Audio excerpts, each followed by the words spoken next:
All right, guys. So we have a really interesting call for you today.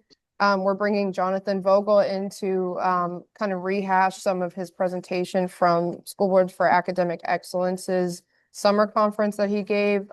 Today, we're going to cover how you can make the most out of your relationship with your board attorney. Many of you already know Jonathan. He is a school board attorney and former deputy general counsel at the Department of Education. Before we get started, I just wanted to provide a quick disclaimer. These webinars are for informational purposes only to give you all more context and background on policy and legal topics. They are not meant to provide legal advice or make for an attorney-client relationship. With that, I will let Jonathan get us started, and we'll have a Q&A after the call. Thank you, Kayla. Thank you very much. And hello, everybody. Great to have you on this call. I look forward to talking to you about the topic. Let me share my screen. That disclaimer language, that's similar to what Kayla read, just to let you know that this is for informational purposes. We'll be talking about legal things, but if you need legal advice, please contact your board attorney. So here are the things that we'll go over today. We'll identify the characteristics of highly effective board counsel. We want you to understand the proper role of the board attorney and know when and how to seek legal advice from your board attorney. I want you to understand the attorney-client privilege that you've heard about and what it is and what it isn't.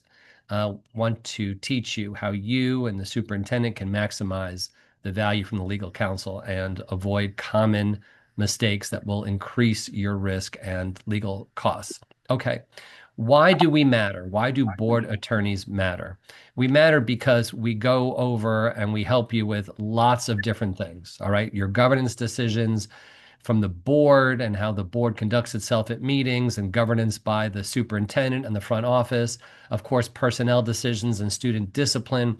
All these things have legal requirements, and board attorneys matter to help provide advice. Obviously, the contracts and the public records, and if there's litigation and even crisis management, we can assist you with. So board attorneys are very important to the board. We're not the elected officials, but we provide a very important support service. And we want to help a board avoid problems and do what it needs to do in a legally compliant way. So let's think about what you should look for in a board attorney. All right. There's three different kind of buckets of qualifications I think you should be looking for. And the first, as you can see on the screen, is technical competence. A board attorney has to know school law, right? They have to know IDEA, which is special education, and FERPA, which is student privacy, and Title IX, of course, is civil rights, a prohibition against sex discrimination, and there's so many other things. I just listed those items up there, those statutes. But there's so many things that a board attorney should know, right? They shouldn't be hearing about these things for the first time.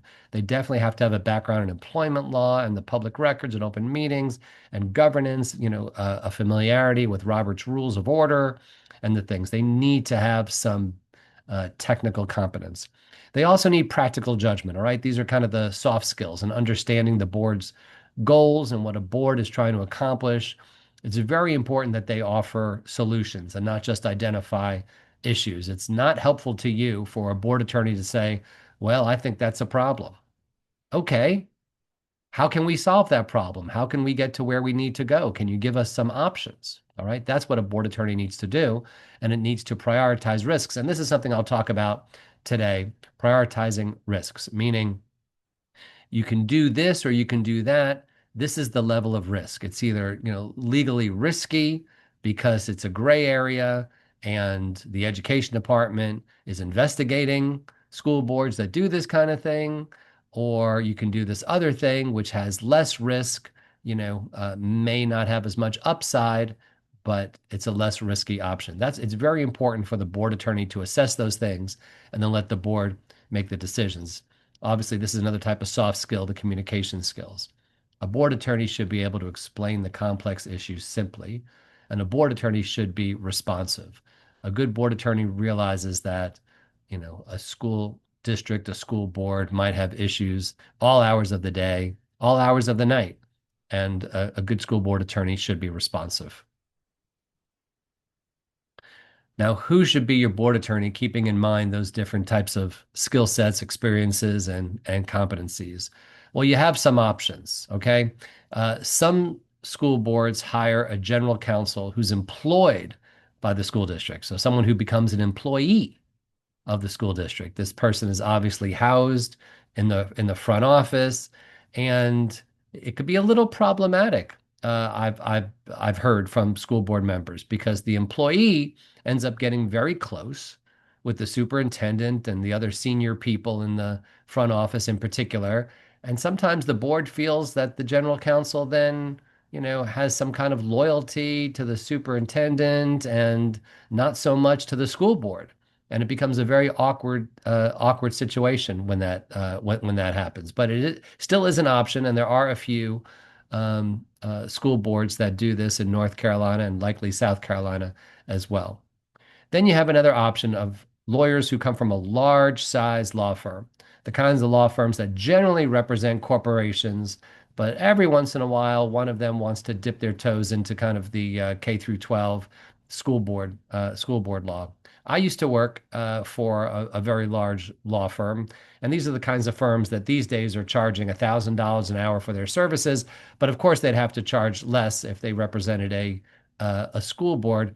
They don't have this type of experience, and the law firms, the large law firms, the management is not generally supportive of lawyers taking on school board work, and so it's not a good fit, in my opinion, to go with a large law firm that wants to dip its toe in the school board law water.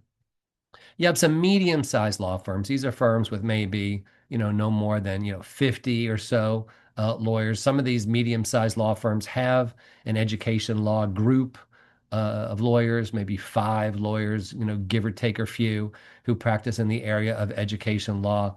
This is a potential good option for school boards. The downside of this is that these law firms with their education law practices need to take on many school board clients to make it worthwhile. And when a medium-sized firm with 5 or so different education lawyers in the practice takes on many school boards across the state, then you as a school board just become one of the many. We're talking about, firms like a Tharrington Smith or a Pointer Spruill or a Campbell Shatley. I mean, they're trying to take on 10, 20, or more school board clients at a time. And it's very difficult for you to have the kind of individualized attention when you're dealing with that kind of law firm. Those kinds of law firms sometimes provide advice to like all their school board clients at the same time, and it's kind of like fill in the blank advice. Like, this is what I think you should do.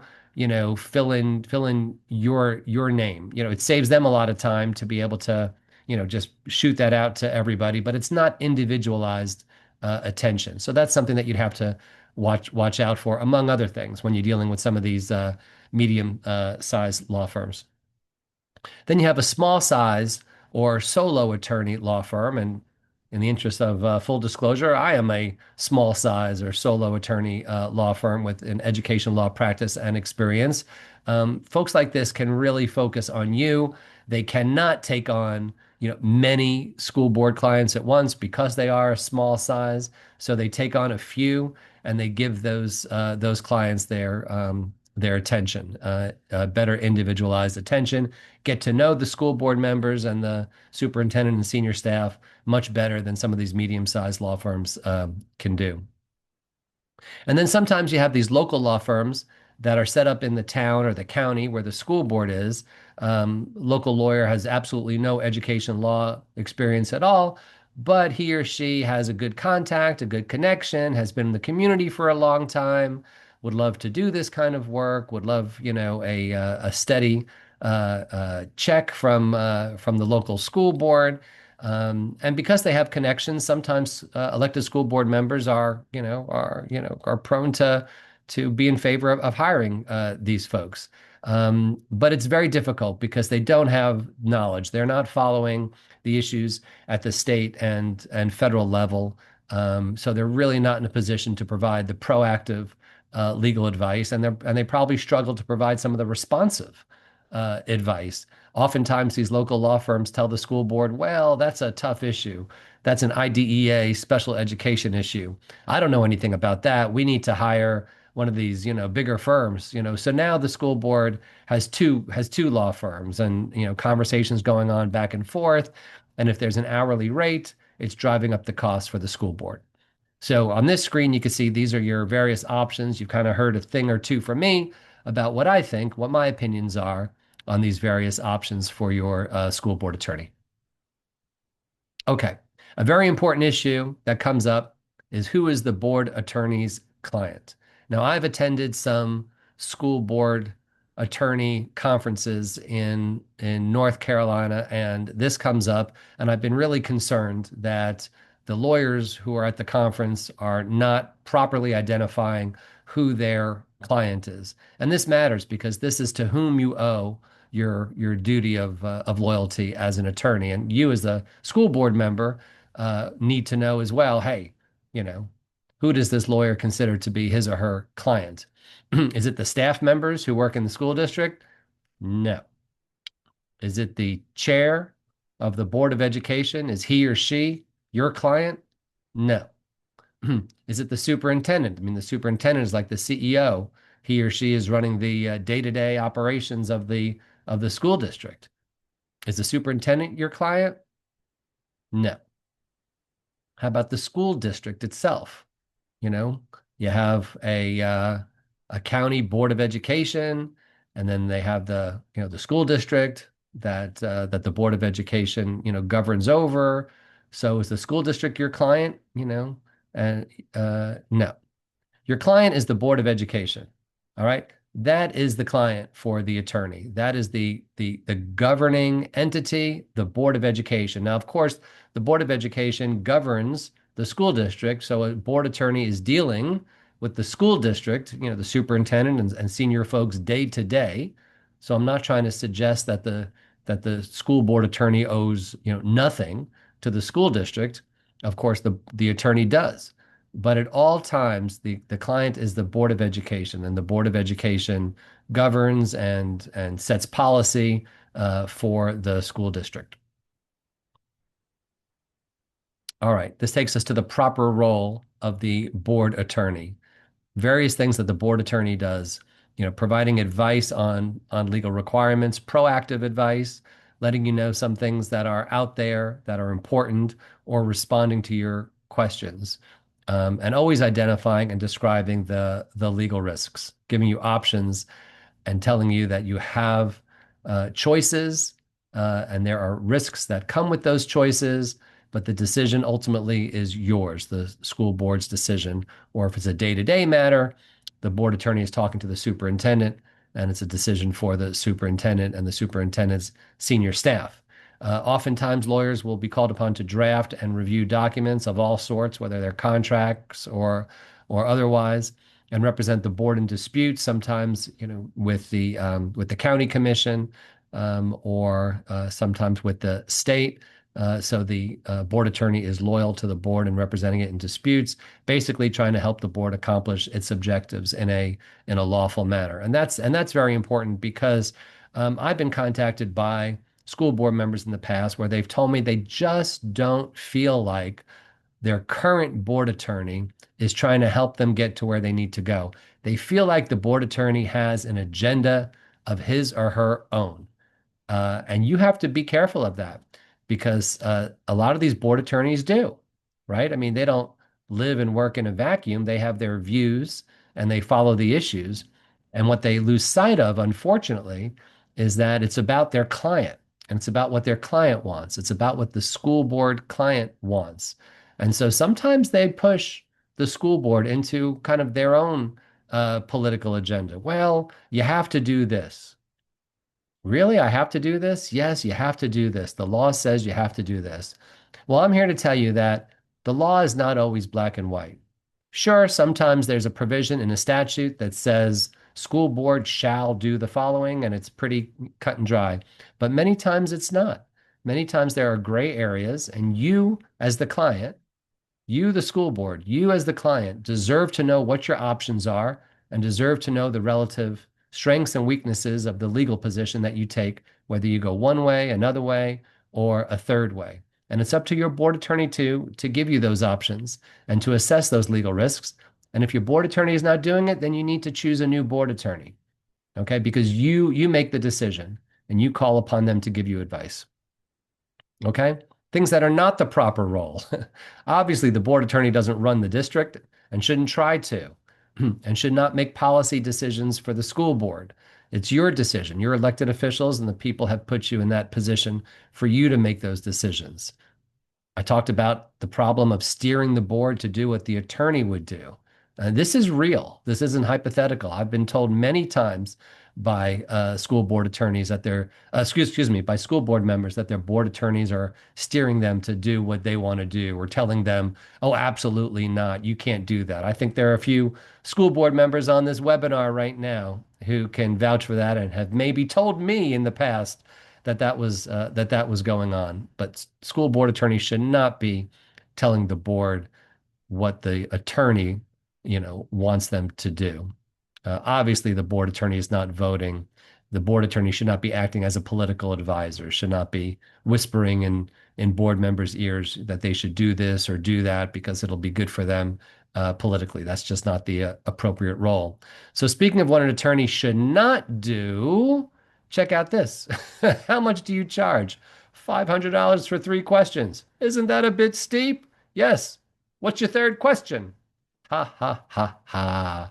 I love lawyer jokes and making fun of ourselves. What a board attorney should not do. What any attorney should not do. Okay, let's get serious again.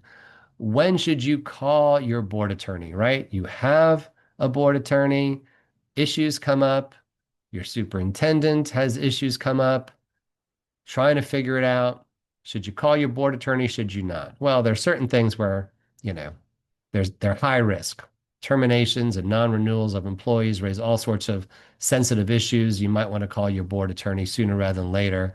Of course, the student suspensions and expulsions and contract disputes and public records matters, particularly public records disputes, internal investigations when you feel like there's some wrongdoing and you need to examine it. Those who've been following the news know that Charlotte Mecklenburg Schools had an internal investigation a few months ago to look at the superintendent of all people, and she was placed on administrative leave with pay for a few months through the summer while an internal investigation was examining potential wrongdoing by the superintendent. They have brought her back on after that internal investigation, but the news last night was they are going to release a report of the internal investigation, which raises all sorts of interesting issues as to whether that is a personnel record and whether there's an exception to the personnel record confidentiality that they can use to release some of that information. Executive closed sessions, very important for your attorney to be involved in your closed sessions. If you need legal advice, that's where the attorney gives the board legal advice in closed session. Of course, any litigation and investigation threats, you should be calling your board attorney. Now, how can you effectively work with your board attorney? Well, here's what you do. You and the superintendent, senior staff, when issues come up, provide the facts and documents and a timeline of what happened and what you hope to see as a desired outcome so that the board attorney can understand where you're coming from. All right. Do not provide your board attorney your conclusions. This is the way it is. This is the way you should find it. Or just provide your board attorney some of the facts and not the other facts, or your assumptions or your emotional narratives.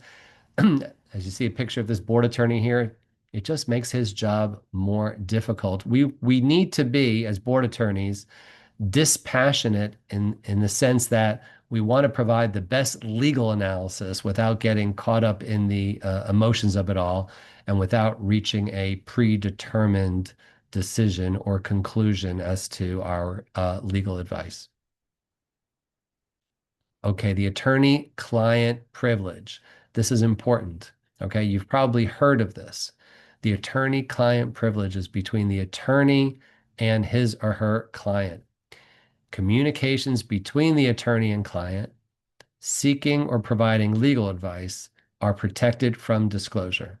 Okay. So what that means is if you contact the school board, and let's say it's the chair on behalf of the board, or the chair authorizes another board member to seek legal advice, you contact the lawyer and you say, Jonathan, I'm really confused about Title IX. Can we stop boys from going into the girls' bathrooms or not? I'm hearing conflicting things. What is the state of the law on that? Can you give us some advice about what to do? Well, that question to the lawyer and the lawyer's advice back to his client is confidential, is protected from disclosure. Meaning, if down the line somebody tries to compel you or your lawyer from disclosing that communication back and forth, seeking legal advice and providing legal advice, you don't have to disclose it. You can claim attorney-client privilege. Even if you're in court, even if there's litigation later and there's a deposition and you're under oath and they ask you that question, what did you ask your lawyer? What did your lawyer tell you to do? What was his advice? You say, I am not answering that. It is protected by the attorney-client privilege. Even if you're in the courtroom and you're on the witness stand and you're asked that question, you do not have to answer that question. It is protected by the attorney-client privilege. We're talking about legal advice, legal strategy. These are confidential communications. But you can lose the privilege. You can waive the privilege if you're not careful.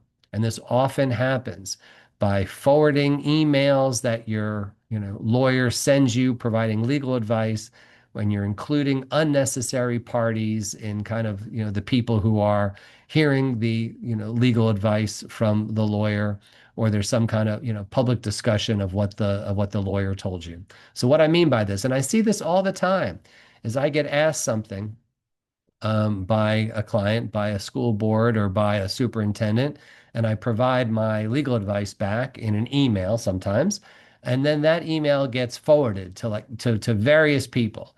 And it's okay to forward the legal advice to folks who kind of need to know, right? If there's an assistant superintendent who is involved with the particular issue and the superintendent wants to forward, my email with legal advice to that person, that's okay. But we don't know where it's going to go next, and we don't know whether you added more people to that email who don't need to know. If there are people who don't need to know, in other words, if it's like generally circulated, if you take legal advice from the lawyer by email and then you just forward it to everybody in the school district, if you're a superintendent, you forward it to everybody in the school district, you will lose the attorney-client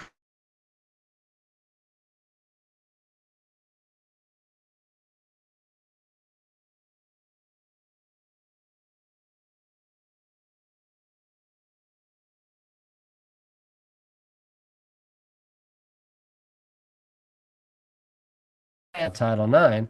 And this is what he told me, and you start sharing it with third parties, your friends and family and, people, then you've lost the privilege. All right. You've waived the privilege, which means that it is not protected from disclosure later. Now, listen, it might work out for you fine later. It might never come up again where someone needs to, ask you this question and says, "Hey, what did Jonathan Vogel tell you about Title IX?" Maybe it doesn't come up. Maybe you don't have that kind of deposition or courtroom drama or any other place where it's compelled and you get away with it. But generally speaking, you want to protect the attorney-client privilege. You want to be careful with the information that you're provided by your attorney. I could see not every communication with an attorney is privileged, only those where you're seeking and he or she's providing legal advice, and you have to be careful of waiver. All right, let's talk about closed sessions because this is another misunderstood area. When it comes to closed sessions, you have to examine the purpose of the closed session, not who is in attendance. All right. Some people think that if the lawyer's there, we can say anything that we want in closed session, right? And we can keep things in closed session that we don't want to say in open session. And I'm here to tell you that is not right. That is not legal. that would violate open meetings laws. What you can do in closed session is use that opportunity for your attorney-client consultation. Use that opportunity to ask questions or to expect a report from your attorney to give you legal advice about something. That is appropriate for a school board's closed session. And the lawyer can talk about all sorts of issues, and it could include litigation, lawsuits that the school board's involved in. Personnel matters might be something the lawyer's involved with. It might be something that HR is involved with. That is an appropriate topic for closed session too. This is not me just saying it. This all comes from the statute in North Carolina and South Carolina law of what is appropriate for closed session. All other matters must be in open session. I've heard school board members say, well, there's something I want to talk about. I certainly don't want to talk about it in open session, so let's just save that for closed session. No, no, no. That's not some kind of open-ended, things that I want to keep a secret from the public I can just do in closed session. That's not the way it works. It's a very short list of items, types of items, subject matters that you can talk about in closed session. Otherwise, things should be done in open session. Like, for example, if you're talking about personnel issues generally, let's say the topic is we really need to hire more EC teachers in this school district, and we need to hire more bus drivers. That is an open session subject. All right. You're talking about, personnel matters generally. If you're talking about a personnel matter with a particular employee in mind and naming him or her and an instance that came up, that's the kind of thing that's appropriate for closed session under the statute. So again, using closed session merely because an attorney is present will violate your state's open meeting laws. That's not the way that it works. But lawyers are very helpful in closed session in answering questions for legal advice and providing legal advice. Very helpful for that. Okay. Do you have to follow the board attorney's advice? Well, here's the way it works. It's kind of like when you meet with your doctor. The attorney advises the board on the law and the strengths and weaknesses of taking a particular legal position. In other words, the legal risks. Just like I say a doctor provides you his or her, advice on, you should exercise more, you should eat better, I want to prescribe this, I think you should take this, 2 times a day. But ultimately, it's up to you to make the decision, right? And when it comes to school boards, it's up to the school board to make the decision. You make the policy decision, taking into account everything and anything that you need to take into account, including the board attorney's advice. And then you, as the board, you deal with the consequences, good or bad, the consequences of your decisions. Okay? That woman looks a little upset. You should listen to your attorney, she says. Well, you make the decision. You decide after hearing the legal advice. I mean, you might hear a board attorney say, "Well, listen, there's a lot of risk if you do this, you know, so I'm not sure, this is the best course of action for you." Well, then a board can say, "Well, thank you for your advice, but this is very important, and we're willing to take the risk. It's that important." Okay, it's your decision as the board. You're the client. Don't let a board attorney talk you into something when you have options.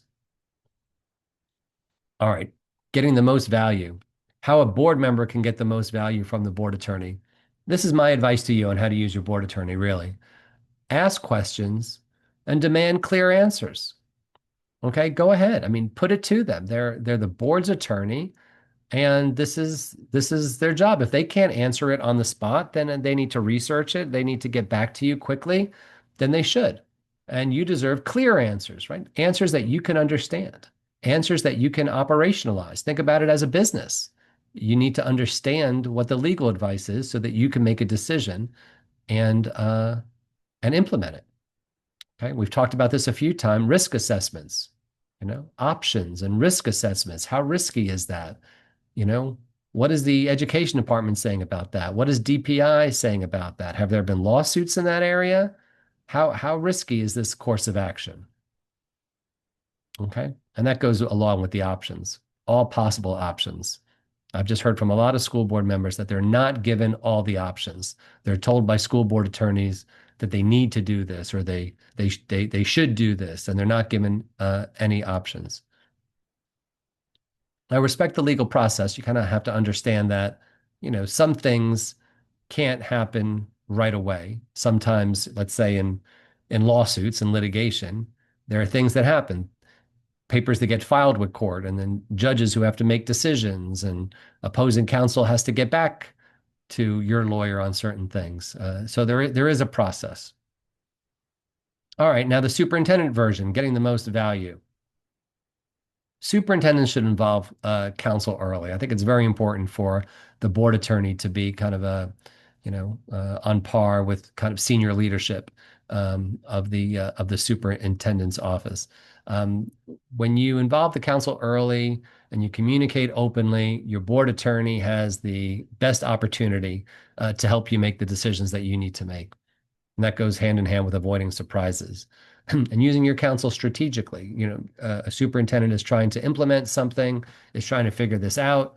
It'll be good, it'll be important, it'll be consistent with what the board expects. Use the board attorney to help you accomplish those goals and share all the information. We talked about that before, about not being selective about the information you share. Of course, the attorney and the superintendent should be partners, not adversaries. And there's problems. This happens. Sometimes you have a school board, the school board hires the board attorney, the superintendent didn't want that board attorney, so the superintendent doesn't want to deal with the attorney, doesn't want to talk to the attorney, doesn't feel like she can trust the attorney, all right, because the attorney will talk to the board. Well, of course, the attorney should talk to the board. The board is the attorney's client. So you need, as a board member, to make sure that the superintendent is working collaboratively with the attorney. They should be partners and not adversaries. All right, some red flags. Is your board attorney chronically delayed, giving you vague answers? Demonstrates a lack of school law expertise, um, is excessively risk averse, like, oh, no, you can't do that. You absolutely can't do that. What if this happens? What if that happens? Or are they too aggressive? Are they saying, what the heck, do it? And they're not really assessing what the downsides are. Maybe they're just telling you what you want to hear, without giving you the full options, with not assessing the risks and then letting you make the decision. Are they poor communicators? These are all red flags. On the bottom, it says if every answer is no, then you have a lawyer problem, not a legal problem, right? A lawyer should help you try to get to yes. Like I said, very few things are black and white where there's an absolute no answer. A lot of it is, well, you could do this, but there are some risks. This is why I think there are some risks. This is how risky I think it is based on what I'm seeing from the government or from litigants or from DPI. That's all part of what a lawyer should do for you. And talking about red flags, how about this? How many lawyers does it take to screw in a light bulb? Answer is 3. One to climb the ladder, one to shake it, and one to sue the ladder company. Oh, we're a horrible bunch, we lawyers, aren't we? All right, we're going to end with helpful considerations, things that you should keep in mind as we conclude this webinar. The attorney represents the board, not individuals. That'll stick with you. Hire a board attorney who will help the board achieve its goals, right? We're here for you. We work for you. We want to help you get to where you want to go, and we should be solution oriented. Good legal advice requires complete facts. So help us help you by giving us the complete facts. Yep, our advice will inform your decision. We don't make the decisions. We don't make the policy decisions. That's you. You get the glory. You get the downside. You're the elected official. You're who the people put in charge. We're going to give you our support. The best board attorney relationships are built on trust, transparency, and communication. Very, very important, because that's how you have the best collaborative relationship, just like you would in any business, right? You have to trust your employees. They have to be open with you about something that happened with the business so that they have to communicate it clearly to you. and quickly to you. You have to be able to trust them with certain things. And the same thing goes for a school board's relationship with their board attorney. And that concludes our webinar. I apologize again for the technical mishap. Don't know how or why that happened because we tested it out before the webinar. So I apologize, but I thank you for your attention and I'd be happy to answer any questions. And I'll toss it back over to Kayla. All right, Jonathan, that was excellent as always. Thank you for that presentation. Since we didn't throw questions in the chat, if you guys want to just go ahead and start asking them, that'd be great. Michael, you have a question? Yeah, I do. Hi, Jonathan. Hey, Mike. How should we handle a situation where the board attorney gives the board chair advice and the rest of the board members don't know that? And it's like you have to show up at every board meeting and ask the question, well, has the board attorney given you an advice in advance of this meeting? So any advice given to the board chair should be divulged to the rest of the board, correct? And how would we handle that? Yeah, it's a good question, Mike. I mean, I think it is a best practice for the board chair to inform the board of legal advice that the board attorney has provided. The board chair can decide whether legal advice should come to the board chair for the board chair to disseminate to the whole board, or whether the legal advice, should be provided in closed session when the board is all together. But but but yes, I mean, there are some boards will have a board policy about how to interact with the board attorney. But I think the bottom line answer to your question is it's convenient. It's practical for the board attorney to communicate advice to the board chair, to have that kind of point of contact. But it's also incumbent upon the board of chair to share that with the rest of the board. And closed session is really the best time to do it because sending an email to like all the board members is arguably conducting business out of the public eye, which would violate the open meetings law. So, the best way to do it is in closed session. And I think that's I think your point is a good one. I think board members should have that expectation of the board chair, and and a board might consider proposing that it be put in board policy. Okay, I have a second question. Does the board attorney have a role in if the board chair or board members are explicitly violating school board policy or even school board general statute? How should that be handled so look, I'll leave it at that. Okay. I would say that the school board attorney should advise the board if they if they observe that school board policies are being violated or North Carolina, South Carolina statutes are being violated. It's incumbent upon the board attorney to inform the board of that and to tell them, what the potential risks are of that, legal or other types of risks. Provide options. You could stop violating, or you can continue violating. Let's take in North Carolina, we've got an issue with the school calendar. A lot of school boards are violating the school calendar law and started school before August 25th. I know August 25th was yesterday. So most school districts started yesterday, but some started before that. They violated the school calendar law, and the lawyer needs to, alert the school board if they don't realize, that they were going to do that when they approved the school calendar. They need to advise them of that fact and assess any legal or other risks for the school board. So it's incumbent upon the school board attorney to proactively advise the school board.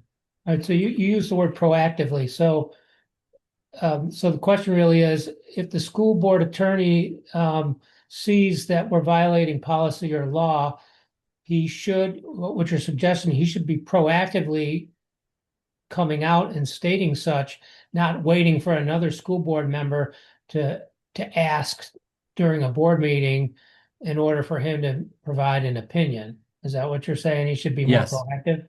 Yes, that's the proper role of a board attorney, as it is for an attorney generally, who has a client and becomes aware of something, and and believes that perhaps the client is unaware that the client is violating its own policy or law or state law. Yeah, it's incumbent upon the lawyer to reach out to the client and say, I'm aware of these facts that constitute violations of law. I want to let you know why I think it's a violation of law and what I think potential risks are for you and what your options are now.